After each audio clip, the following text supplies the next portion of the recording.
To the Board of Town Commissioners and all our civil servants here. We really appreciate your work. So I'm Arlen's sister, Anupama.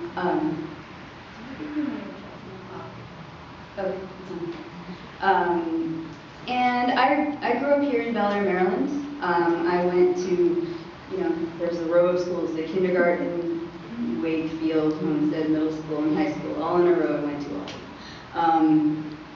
I had Mrs. Smithson, Mrs. Taylor, Mrs. Robbins, Mrs. DeMario, all the way through Mr. Nelson, who I think many of you and your children may have had, who turned us all into, heartless logicians, and taught us to concern ourselves with facts and logic. My experience here in Bel Air and with the Bel Air police prior to the date this happened to my sister, I think it was the December 21st, was always actually fantastic. When I was in fact in kindergarten, one day, my mom shows up to pick me up in a cop car because she had in fact been locked out of our house.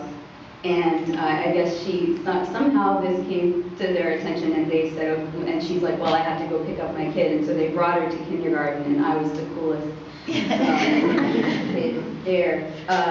In addition, there was another time I live in DC now.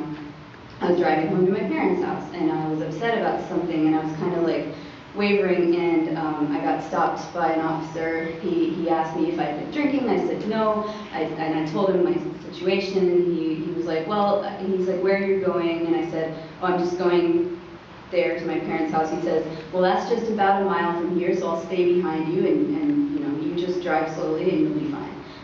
And I mean, that kind of saved me that day. Another time I thought I had punctured my tire, and my mom and I were kind of looking around at the tire to see if there was a hole in it. An officer came and brought his flashlight and looked at it, and he said, I think you're okay here. And this has been my experience with the Bel Air police. Nothing like what happened to my sister.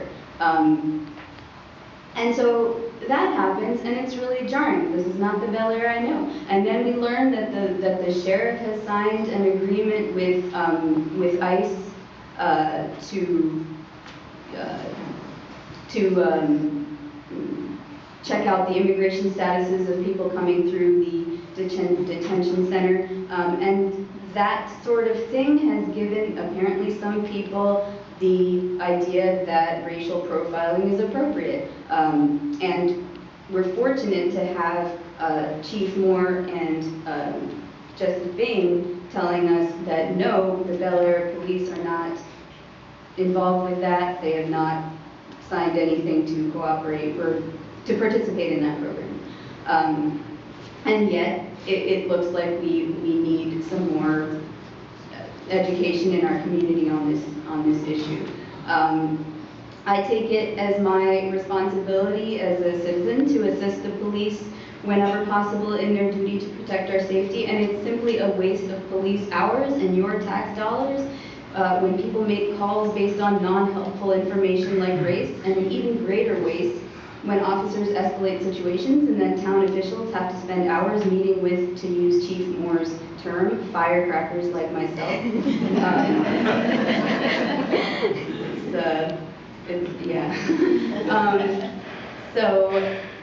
I have to say, I think this is all rooted in something that I experience a lot. People think DC, people bemoan DC as this place where the first question anyone asks you is, what do you do? That's not true for me. The first question anyone asks me is, after I say my name's Anupama, where are you from? Where am I from? I'm from Bel Air. The culture of Bel Air is the only culture I know. I'm not from another culture.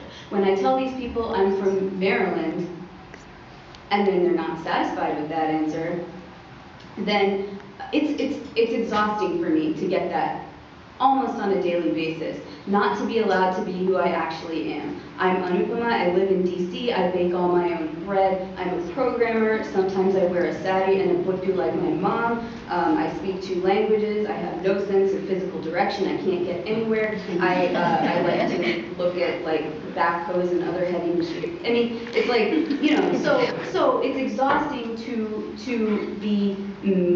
have an identity projected upon me, not to be allowed to be as blank a canvas as a white person.